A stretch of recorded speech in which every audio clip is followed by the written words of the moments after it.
Joseph Stalin, Russian in full Iosif Vissarionovich Stalin, original name Ioseb Dzhugashvili.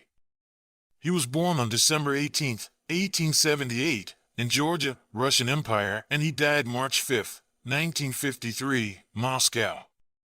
He was the Secretary General of the Communist Party of the Soviet Union from 1922 to 1953 and Premier of the Soviet state from 1941 to 1953.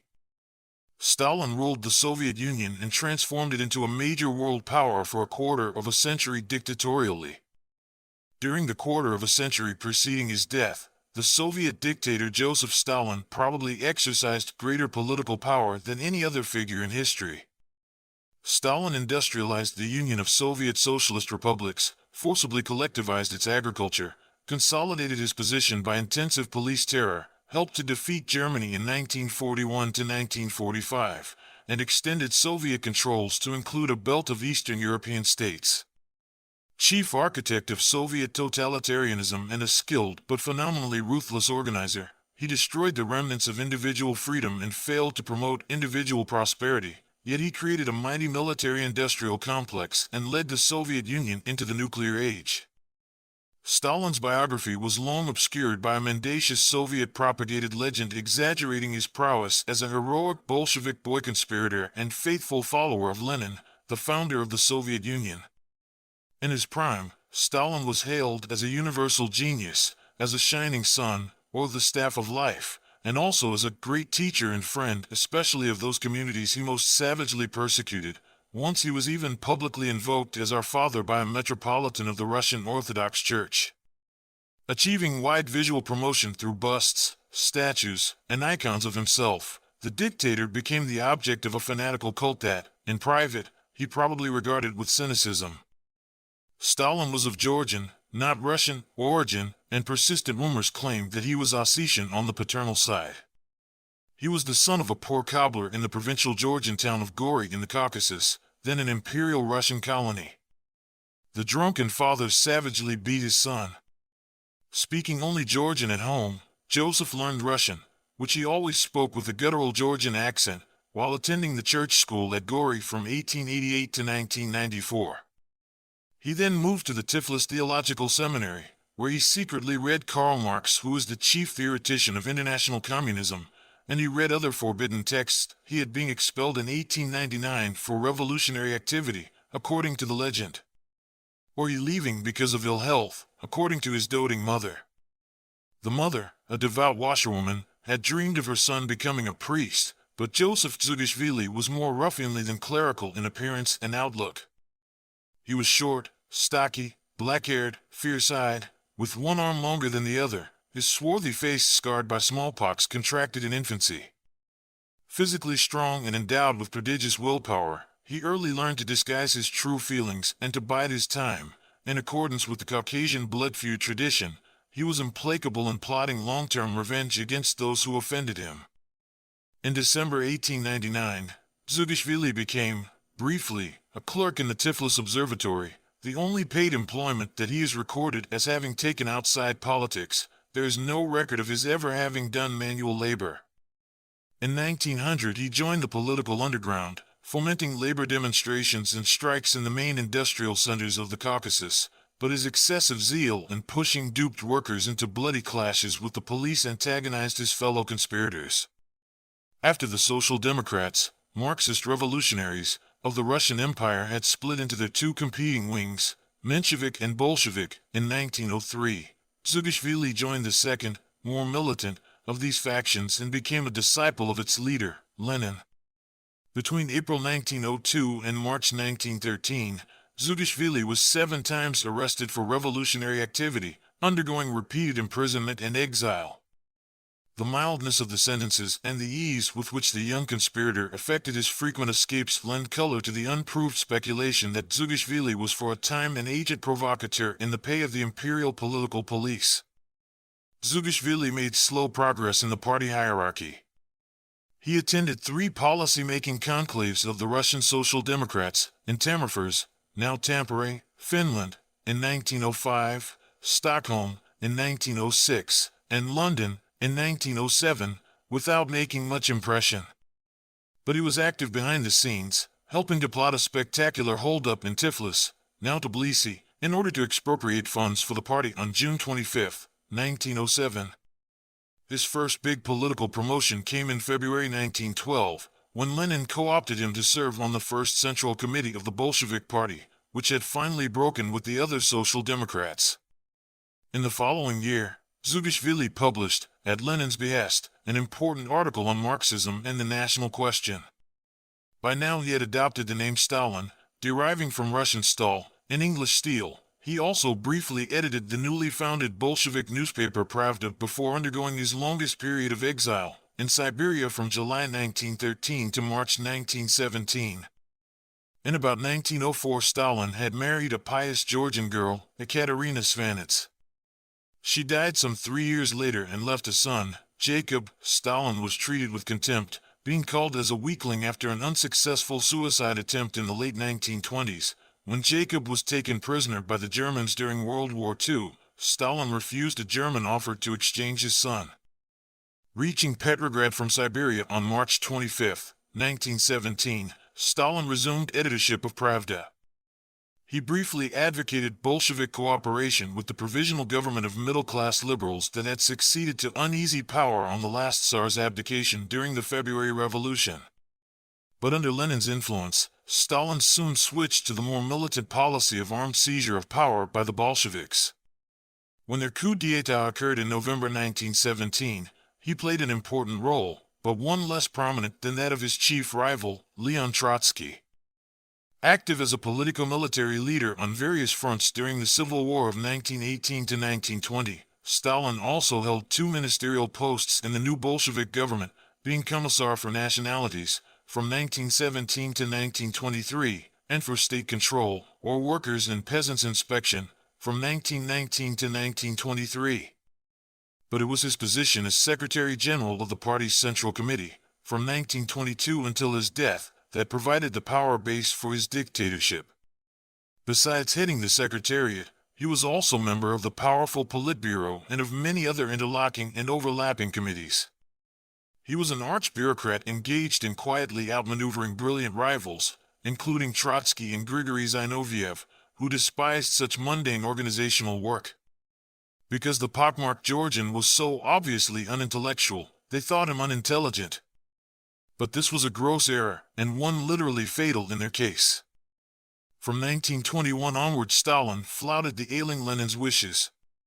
Lenin wrote a political testament until a year before his death, calling for Stalin's removal from the Secretary Generalship. This document coming from Lenin was potentially ruinous to Stalin's career, but his usual luck and skill enabled him to have it discounted during his lifetime. After Lenin's death, in January 1924, Stalin promoted an extravagant, quasi-Byzantine cult of the deceased leader. Archpriest of Leninism, Stalin also promoted his own cult in the following year by having the city of Tsaritsyn renamed Stalingrad, now Volgograd.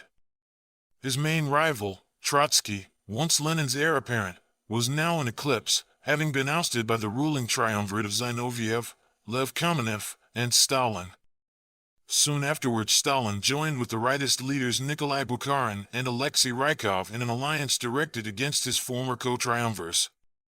Pinning his faith in the ability of the Soviet Union to establish a viable political system without waiting for the support hitherto expected from worldwide revolution, the Secretary General advocated a policy of socialism in one country.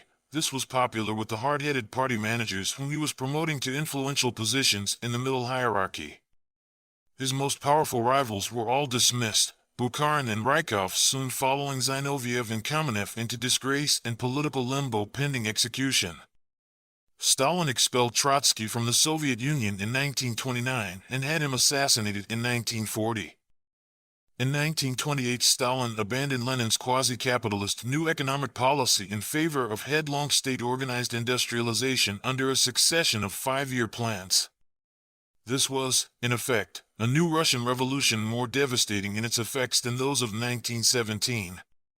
The dictator's blows fell most heavily on the peasantry, some 25 million rustic households being compelled to amalgamate in collective or state farms within a few years. Resisting desperately, the reluctant mujiks were attacked by troops and OGPU, political police, units. Uncooperative peasants, termed kulaks, were arrested en masse and shot, exiled, or absorbed into the rapidly expanding network of Stalinist concentration camps and worked to death under atrocious conditions. Collectivization caused a great famine in Ukraine, and Stalin's policies, some of which targeted Ukraine specifically, compounded the death and misery. Stalin continued to export the grain stocks that a less cruel leader would have rushed to the famine-stricken areas. In Ukraine, this famine came to be known as the Holodomor, from the Ukrainian words for hunger, holod, and extermination, more. Some 10 million peasants may have perished through Stalin's policies during these years.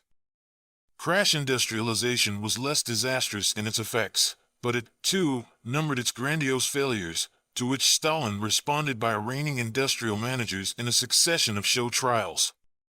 Intimidated into confessing imaginary crimes, the accused served as self-denounced scapegoats for catastrophes arising from the Secretary-General's policies. Yet Stalin was successful in rapidly industrializing a backward country, as was widely acknowledged by enthusiastic contemporary foreign witnesses, including Adolf Hitler and such well-known writers as H.G. Wells and George Bernard Shaw. Among those who vainly sought to moderate Stalin's policies was his young second wife, Nadezhda Alalieva, whom he had married in 1919 and who committed suicide in 1932. They had 2 children. The son, Vasily, perished as an alcoholic after rising to unmerited high rank in the Soviet Air Force. The daughter, Svetlana, became the object for her father's alternating affection and bad temper. She immigrated after his death and later wrote memoirs that illuminate Stalin's well-camouflaged private life. In late 1934, just when the worst excesses of Stalinism seemed to have spent themselves, the Secretary-General launched a new campaign of political terror against the very Communist Party members who had brought him to power. His pretext was the assassination, in Leningrad on December 1st, of his leading colleague and potential rival, Sergei Kirov. That Stalin himself had arranged Kirov's murder as an excuse for the promotion of mass bloodshed was strongly hinted by Nikita Khrushchev, first secretary of the party, in a speech denouncing Stalin at the 20th Party Congress in 1956. Stalin used the show trial of leading communists as a means for expanding the new terror. In August 1936, Zinoviev and Kamenev were paraded in court to repeat fabricated confessions, sentenced to death, and shot. 2 more major trials followed, in January 1937 and March 1938. In June 1937, Marshal Mikhail Tukhachevsky, at the time the most influential military personality, and other leading generals were reported as court-martialed on charges of treason and executed. Such were the main publicly acknowledged persecutions that empowered Stalin to tame the Soviet Communist Party and the Soviet elite as a whole. He not only liquidated veteran semi-independent Bolsheviks, but also many party bosses, military leaders, industrial managers, and high government officials totally subservient to himself.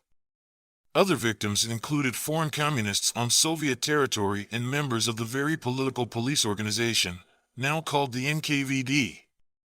All other sections of the Soviet elite, the arts, the academic world, the legal and diplomatic professions, also lost a high proportion of victims, as did the population at large, to a semi-haphazard, galloping persecution that fed on extorted denunciations and confessions. These implicated even more victims until Stalin himself reduced the terror, though he never abandoned it. Stalin's political victims were numbered in tens of millions. He was to maximize his personal power. During World War II, Stalin emerged, after an unpromising start, as the most successful of the supreme leaders thrown up by the belligerent nations. In August 1939, after first attempting to form an anti-Hitler alliance with the Western powers, he concluded a pact with Hitler, which encouraged the German dictator to attack Poland and begin World War II. Anxious to strengthen his western frontiers while his new but palpably treacherous German ally was still engaged in the West, Stalin annexed eastern Poland, Estonia, Latvia, Lithuania, and parts of Romania. He also attacked Finland and extorted territorial concessions. In May 1941, Stalin recognized the growing danger of German attack on the Soviet Union by appointing himself chairman of the Council of People's Commissars, head of the government. It was his first governmental office since 1923. Stalin's pre-war defensive measures were exposed as incompetent by the German blitzkrieg that surged deep into Soviet territory after Hitler's unprovoked attack on the Soviet Union of June 22, 1941. Khrushchev claimed that Stalin was shocked into temporary inactivity by the onslaught, but, if so, he soon rallied and appointed himself Supreme Commander-in-Chief. When the Germans menaced Moscow in the winter of 1941, he remained in the threatened capital, helping to organize a great counteroffensive. The Battle of Stalingrad and the Battle of Kursk were also won by the Soviet army under Stalin's supreme direction, turning the tide of invasion against the retreating Germans, who capitulated in May 1945. As war leader, Stalin maintained close personal control over the Soviet battlefronts, military reserves, and war economy. At first over-inclined to intervene with inept telephoned instructions, as Hitler did, the Soviet Generalissimo gradually learned to delegate military decisions. Stalin participated in high-level Allied meetings, including those of the Big Three with Churchill and Roosevelt at Tehran, 1943, Yalta, 1945, and Potsdam, 1945. A formidable negotiator, he outwitted these foreign statesmen. His superior skill has been acclaimed by Anthony Eden, then British Foreign Secretary, reasserted. Stalin's chief ideological hatchet man, Andrei Zhdanov, a secretary of the Central Committee, began a reign of terror in the Soviet artistic and intellectual world. Foreign achievements were derided, and the primacy of Russians as inventors and pioneers in practically every field was asserted. Hopes for domestic relaxation, widely aroused in the Soviet Union during the war, were thus sadly disappointed. Increasingly suspicious and paranoid in his later years, Stalin ordered the arrest, announced in January 1953, of certain, mostly Jewish, Kremlin doctors on charges of medically murdering various Soviet leaders, including Zhdanov. The dictator was evidently preparing to make this doctor's plot the pretext for yet another great terror menacing all his senior associates, but he died suddenly on March 5, according to the official report. So convenient was this death to his entourage that suspicions of foul play were voiced. A politician to the marrow of his bones, Stalin had little private or family life, finding his main relaxation in impromptu buffet suppers, to which he would invite high party officials, generals, visiting foreign potentates.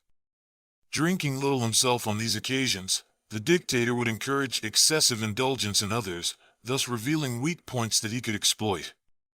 He would also tease his guests, jocularity and malice being nicely balanced in his manner. For such bluff banter, Stalin's main henchman, Vyacheslav Molotov, the stuttering foreign minister, was often a target. Stalin had a keen, ironical sense of humor, usually devoted to deflating his guests rather than to amusing them.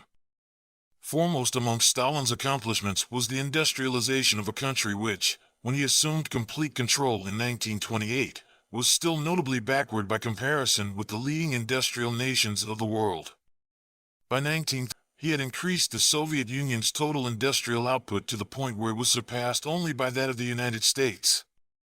The extent of this achievement may best be appreciated if one remembers that Russia had held only fifth place for overall industrial output in 1913, and that it thereafter suffered many years of even greater devastation, through World War, Civil War, famine, and pestilence, than afflicted any of the world's other chief industrial countries during the same period.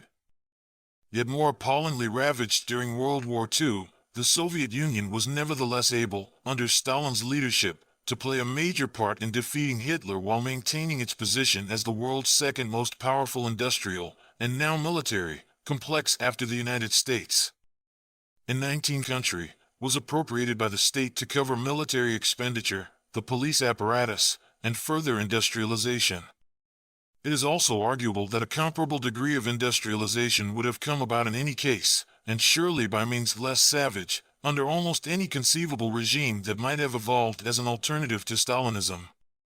Stalin's collectivization of agriculture did not produce positive economic results remotely comparable to those attained by Soviet industry.